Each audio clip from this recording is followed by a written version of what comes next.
नमस्कार मित्रों, स्वागत करते हैं आपका अपने चैनल जेवी डिवोशनल में। पिछले एपिसोड में जिस प्रकार का प्रकरण हम लोगों ने देखा कि 4 रत्न निकल चुके हैं महासागर के मंथन से।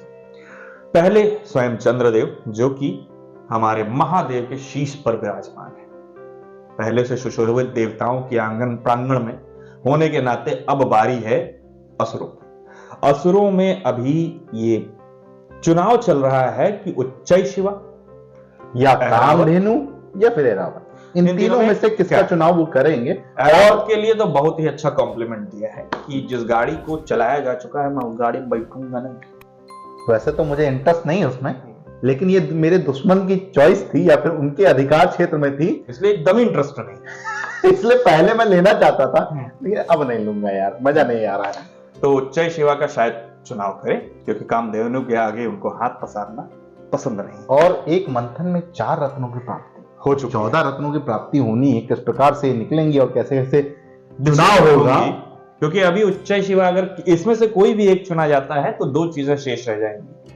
उन दोनों चीजों में किस प्रकार से वर्गीकरण होगा। मुझे तो ये देखना ये भी है कि अमृत जब निकलेगा उसको कैसे डिवाइड करेंगे, क्योंकि उसके लिए तो सभी उत्सुक हैं। तो उसमें तो छीना झपटी होगी। तो फिलहाल शुरू करते हैं एपिसोड 114 पार्ट 2। मांगते नहीं, छीन लेते हैं। बंदे ने क्या एक्टिंग की है यार। कि हमें 7 सिरों वाला उच्चय शिवा उच्चय शिवा चाहिए। ये रत्न हमारे अनुकूल है। मैं उच्चय शिवा को चुनता हूं शनि। उचित है। उच्चय शिवा पर अधिकार दानवों का। अब देवों की बारी। अब देवों की बारी कि उन्हें क्या चाहिए। देवादिंद्र तो ऐरावती मांगे, वो हमारी सहायक सिद्ध होगी। कितने स्वार्थी हैं आप सूर्यदेव। अपने लाभ के लिए आप मुझसे मेरा वाहन दूर कर देना चाहते। देवराजेंद्र होने के नाते मैं सदैव सब देवों का भला सोचता आया, परंतु अब नहीं। अब मुझे मेरा वाहन वापस चाहिए। मुझे ऐरावत चाहिए। उचित है।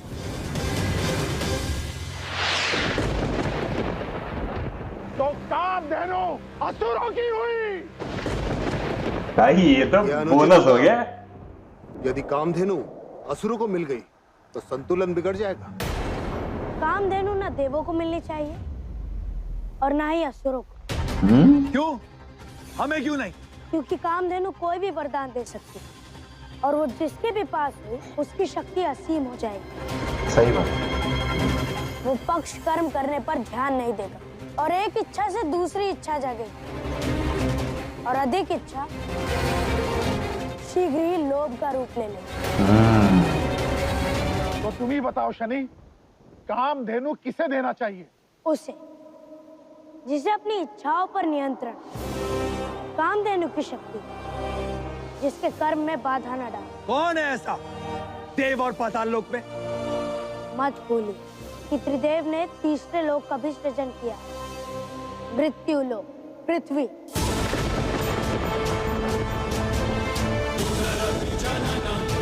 वाह।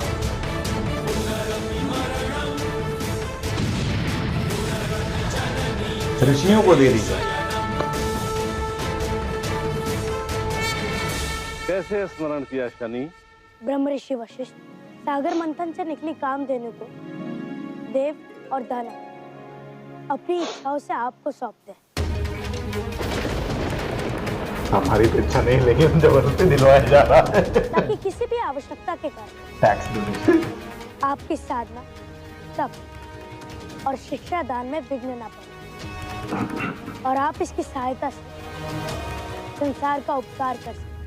इस जय खेत कामधेनु के लिए मैया। मृत्यु लोक तुम्हारा सदा आभारी रहेगा शनि। जय कामधेनु।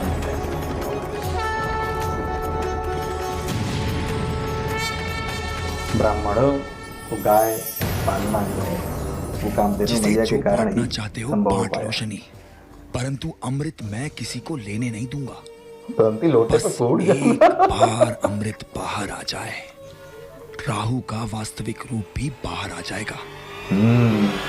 कंट्रोल बना के रखता है भाई। इधर तब चल रहा। वो आज जबकि वो निर्णय ले चुके हैं। तो असुरों की बारी होगी, दान में करेंगे ना।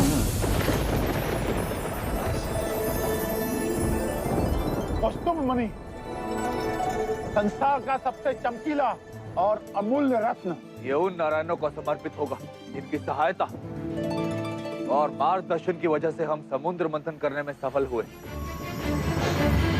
हाथ हो।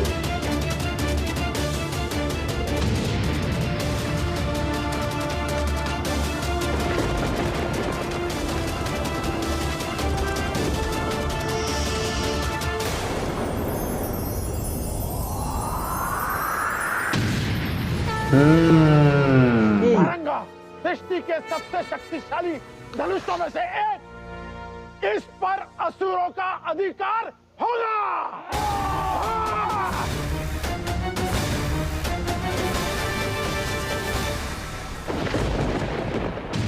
आप देवों की बारी। इस बार मंथन के कारण जो भी बाहर आएगा वो केवल देवों का होगा।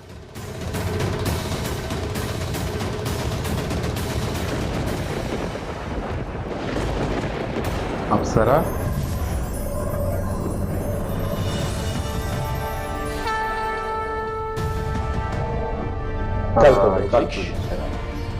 दिव्य वृक्ष जिसके पुष्प कभी नहीं मुरझाते, और ये इंद्रलोक में रहेगा।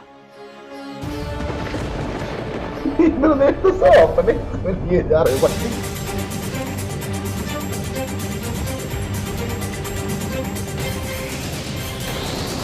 अब दानवों की बारी। वरुणी,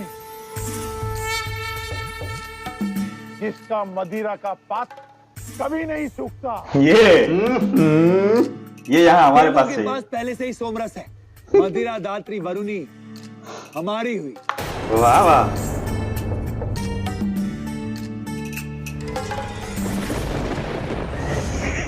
ये तो चाहिए। मंथन के कारण जो भी बाहर आएगा वो केवल देवों का होगा। अनलिमिटेड दारू।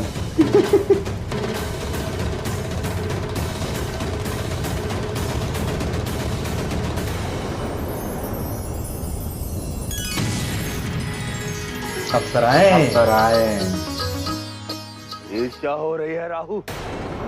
मैंने पहले भी कहा था कि अब जो भी आएगा वो हम देवों का हो, केवल देवों का।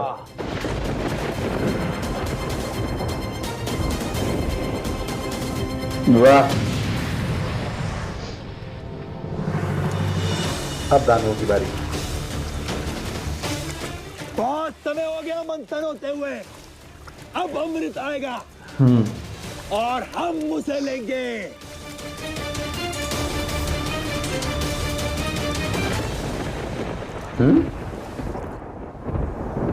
क्या हुआ भाई? नीचे डूबा? नहीं, अंटार्कटिक पर्वत नीचे है। हाँ, प्रतीत होता है अमृत आने को है। यदि ऐसा हुआ तो इस राहु को रोकना होगा।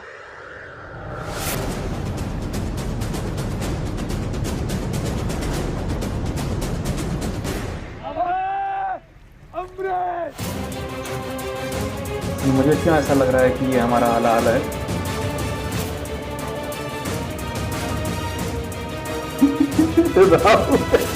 पीछे पड़ जाएंगे तो हमें अमृत नहीं, श्री लक्ष्मी जी हैं।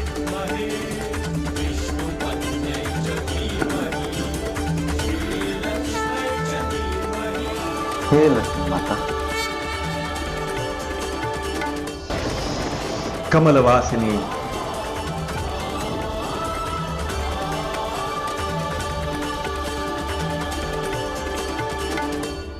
ओह भाग्य, देवों की ख्वाहिश ही लौट आई। जिस क्षण इनकी दृष्टि हम पर पड़ी उसी क्षण ऋषि दुर्वासा का श्राप समाप्त हो जाएगा। फिर से छल किया तुम देवों ने शनै। तुमने हम असुरों की शक्ति का उपयोग किया अपनी खोई हुई श्री पाने के लिए। अमृत का लोभ देकर बंधन करवाते रहे। तुम देवों को केवल अपनी शक्ति चाहिए थी, यही ना? ये अवश्य लौटाएंगे, परंतु हमारा ये मंतव्य नहीं था। ये तो कर्मों का प्रतिफल है। जब जब अहंकार बढ़ता है तब तब श्री का लोप हो जाता है, और जब जब तन और मन से परिश्रम हो श्री को लौटना ही होगा। आना ही। यही प्रारब्ध। निराश मत हो राहुल, श्री तो इस मंथन का एक सह उत्पाद है। नारायण असत्य नहीं कह सकते। अमृत अवश्य आएगा। अमृत तो अवश्य मिलेगा, परंतु इन देवों को नहीं। ना ही अमृत, ना ही श्री। वध कर डालो इन देवों को। अरे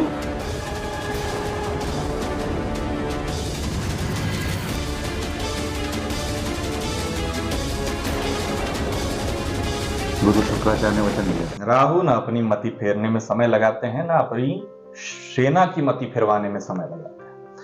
जिस प्रकार से वैभव लक्ष्मी, श्री लक्ष्मी अवतरित हुई हमारे समुद्र मंथन से, तुरंत ही सहसा देवों ने ये मान लिया कि हमारी श्री लौटी हुई, हमारी भाग्य लक्ष्मी लौट आई। और जिस प्रकार का मैसेज मिला है इस पूरे एपिसोड में, शुरुआत में भी मिला है कि जब जब मनुष्य का अहंकार या जब जब किसी भी जाति का अहंकार बढ़ता है तो उसकी श्री छिन्न हो जाती है, हीन हो जाती है।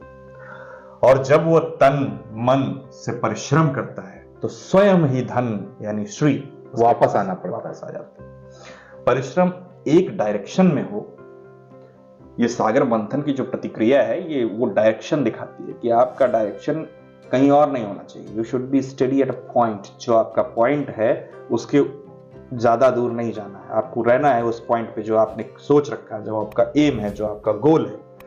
लेकिन हालाहाल नहीं निकला अभी। हाँ, निकलना तो चाहिए। विश्व अमृत के जस्ट पहले निकलेगा क्या?